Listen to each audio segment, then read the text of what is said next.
श्रीगुरुभ्यो नमः। श्रीपरमात्मने नमः। श्रीपरमात्मने नमः। हरिः ओम्। हरिः ओम्। राजवेद्या राजगुह्य राजविद्या राजगुह्य योगो नाम नवमोऽध्यायः। श्रीभगवानुवाच श्रीभगवानुवाच इदं तु ते गुह्यतमम् इदं तु ते गुह्यतमम् प्रवक्ष्याम्यनसूयवे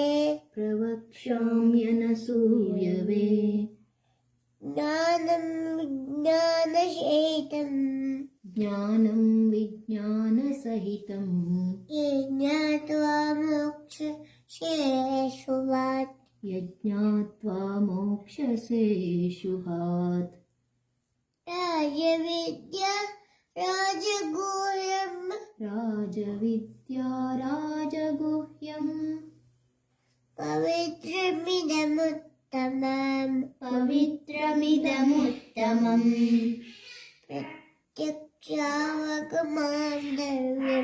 प्रत्यक्षावगमं धर्म्यम् सुसुखं कर्तुमव्ययम् अश्रद्धदानः पुरुष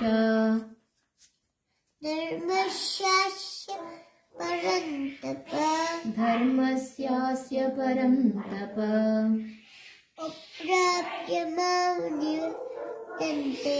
अप्राप्य मां निवर्तन्ते मृत्युसंसारवर्त्मनि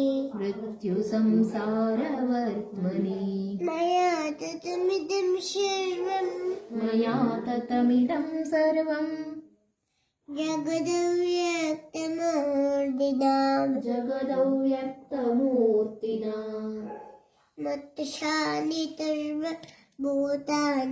मत्स्थानि सर्वभूतानि न चाहं तेष्वस्थितः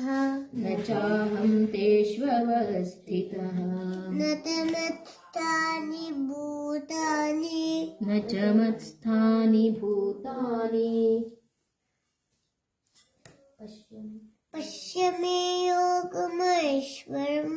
पश्य मे योगमैश्वरम्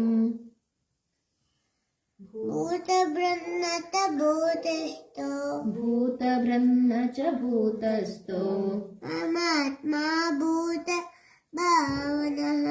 ममात्मा भूतभावनः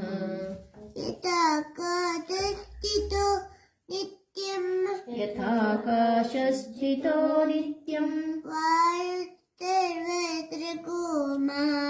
वायुः सर्वत्र गो महान् तथा सर्वाणि भूतानि मत्स्थानीत्युपधारय न च मत्स्थानि भूतानि पश्य मे योगमैश्वरम् भूतभृन्न च भूतस्थो ममात्मा भूतभावनः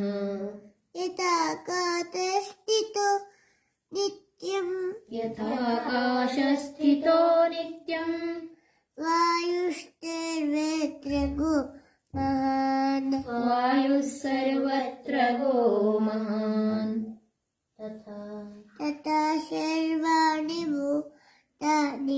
तथा सर्वाणि भूतानि मत्स्थानीत्युपधारय मत्स्थानीत्युपधारय सर्वभूतानि कौन्तेय सर्वभूतानि कौन्तेय प्रकृतिं यान्ति मामिकाम् प्रकृतिं यान्ति मामिकाम् कल्पक्षये पुनस्तानि कल्पक्षये पुनस्तानि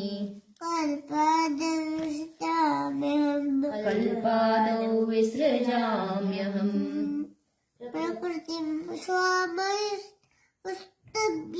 प्रकृतिं स्वामवष्टभ्य विसृजामि पुनः पुनः विसृजामि पुनः पुनः भूतब्रह्ममिमं कृष्णम् भूतब्रह्ममिमं कृत्स्नम् अवशं प्रकृष्टे वशात् अवशं प्रकृतेर्वशात् न तमां तानि कर्माणि न च मां तानि कर्माणि निवर्तन्ति धनञ्जय निबध्नन्ति धनञ्जय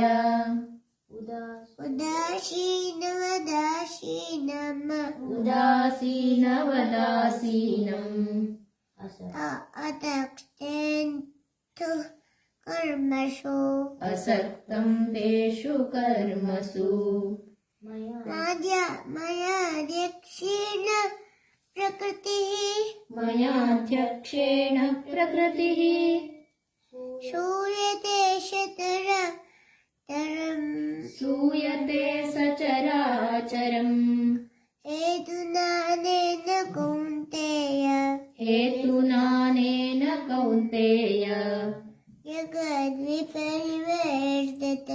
जगद्विपरिवर्तते अजानन्ति मां मूढाः अवजानन्ति मां मूढा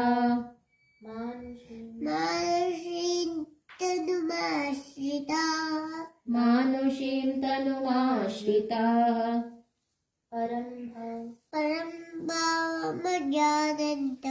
परं भावमजानन्तो मम भूतमहेश्वरम्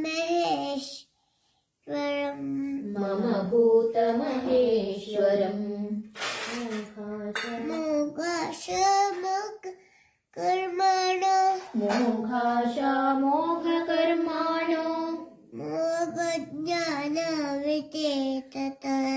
मोघज्ञानाविचेतसः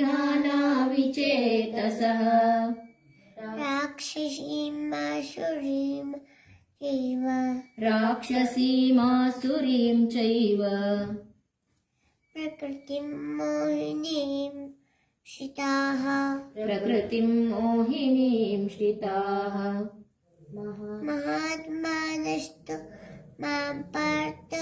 महात्मानस्तु मां पार्थ दैवीं प्रकृतिमाश्रिताः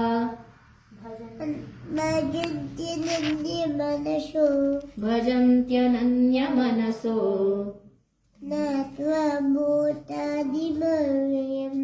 ज्ञात्वा भूतादिमव्ययम्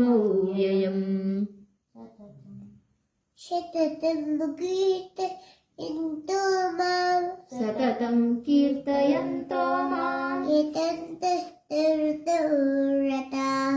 यतन्तश्च दृढौ रताः नमस्यन्त्यश्च मां भक्त्या नमस्यन्तश्च मां भक्त्या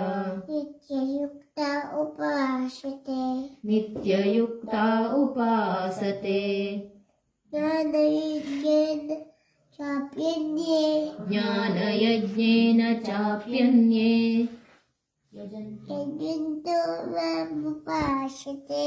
यजन्तो मामुपासते एकत्वेन पृथक्त्वेन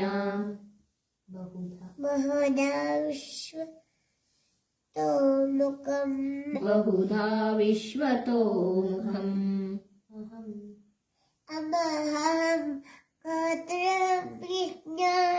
अहं क्रतुरहं यज्ञः स्वधाहमहमौषधम् मन्त्रोऽहमहमेवाज्यम् अहमग्निरहं हुतम् पिताहमस्य जगतो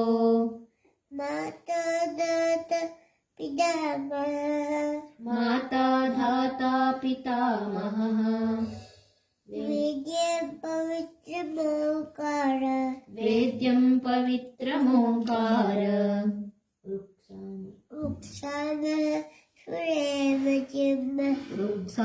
रुक्सामयजुरेव च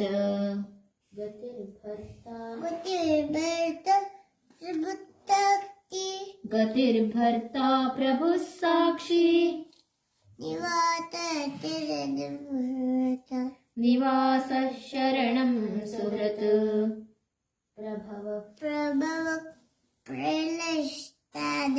प्रभव प्रलयस्थानम् निधानं बीजमव्ययम् ॐ तत्सदिति श्रीमद्भगवद्गीता सुपनिषत्सु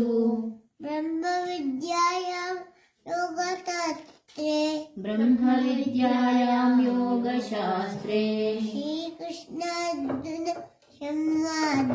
श्रीकृष्णार्जुनसंवादे राजविद्या राजगुह्ययोगो नाम नवमोऽध्यायः।